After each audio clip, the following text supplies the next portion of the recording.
اعوذ باللہ من الشیطان الرجیم بسم اللہ الرحمن الرحیم رب اشرح لی صدری ویسر لی امری واحلل عقدۃ من لسانی یفقہوا قولی۔ جب دنیا ریزہ ریزہ ہو جائے گی، قیامت کی چھوٹی اور بڑی نشانیوں کے بارے میں علامات صغریٰ، قیامت کی چھوٹی نشانیاں۔ 11واں، جھوٹے مدیان نبوت کا ظہور۔ علامات قیامت میں سے ایسے دجال اور کذاب لوگوں کا ظہور بھی ہے جو نبوت کا دعویٰ کریں گے اور اپنی خرافات اور باطل باتوں کے ذریعے فتنہ پیدا کریں گے۔ نبی کریم صلی اللہ علیہ وسلم نے امت کو خبر دی ہے کہ ان کے جھوٹے مدیان نبوت کی تعداد 30 کے قریب ہوگی۔ آپ صلی اللہ علیہ وسلم نے فرمایا، قیامت قائم نہیں ہوگی جب تک کہ 30 کے قریب جھوٹے دجال ظاہر نہ ہو جائیں۔ ان میں سے ہر ایک یہ دعویٰ کرے گا کہ وہ اللہ کا رسول ہے۔ یہ علامت بھی ظاہر ہو چکی۔ زمانہ قدیم و جدید میں بہت سے مدائن نبوت سامنے آ چکے ہیں۔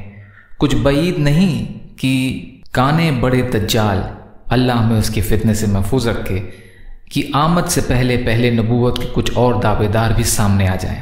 رسول اللہ صلی اللہ علیہ وسلم نے ایک روز خطبہ دیتے ہوئے ارشاد فرمایا، اللہ کی قسم، قیامت قائم نہیں ہوگی جب تک 30 جھوٹے دجال ظاہر نہ ہو جائیں۔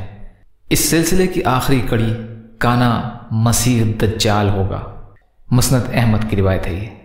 حضرت ثوبان رضی اللہ عنہ روایت کرتے ہیں کہ نبی کریم صلی اللہ علیہ وسلم نے فرمایا، قیامت اس وقت تک قائم نہیں ہوگی جب تک میری امت کے کچھ قبائل دوبارہ مشرکین سے نہ مل جائیں اور وہ بتوں کی پوجا نہ کر لیں۔ میری امت میں 30 جھوٹے ظاہر ہوں گے، ان میں سے ہر ایک گمان کرے گا کہ وہ نبی ہے، حالانکہ میں خاتم النبیین ہوں، میرے بعد کوئی نبی نہیں۔ ابو داؤد کی روایت ہے۔ اسی طرح ایک اور حدیث میں نبی کریم صلی اللہ علیہ وسلم نے 27 مدائن نبوت کے ظہور کی خبر دی ہے۔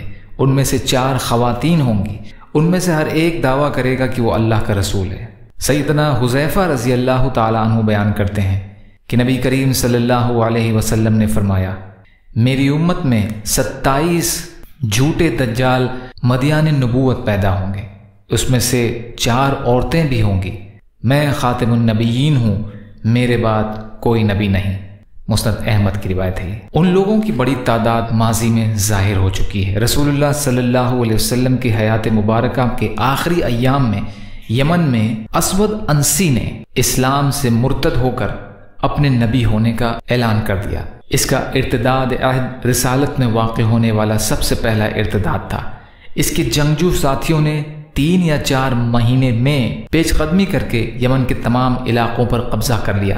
نبی کریم صلی اللہ علیہ وسلم نے یمن کے مخلص مسلمانوں کی طرف پیغام ارسال کیا کہ وہ اس جھوٹے دجال کو قتل کر دیں۔ انہوں نے نبی کریم صلی اللہ علیہ وسلم کے حکم پر لبیک کہتے ہوئے اس کی بیوی کی مدد سے اسے قتل کر دیا۔ اس کی بیوی اللہ تعالیٰ اور اس کے رسول صلی اللہ علیہ وسلم پر ایمان رکھتی تھی۔ اسود نے اس خاتون کے شوہر کو قتل کر کے زبردستی اس سے شادی کر لی تھی۔ اس کے قتل کے ساتھ ہی یمن میں اسلام اور اہل اسلام کو غلبہ حاصل ہو گیا۔ کیونکہ یہ علامات لمبی اور طویل ہے، اس کا باقی حصہ انشاءاللہ اگلی نشست میں۔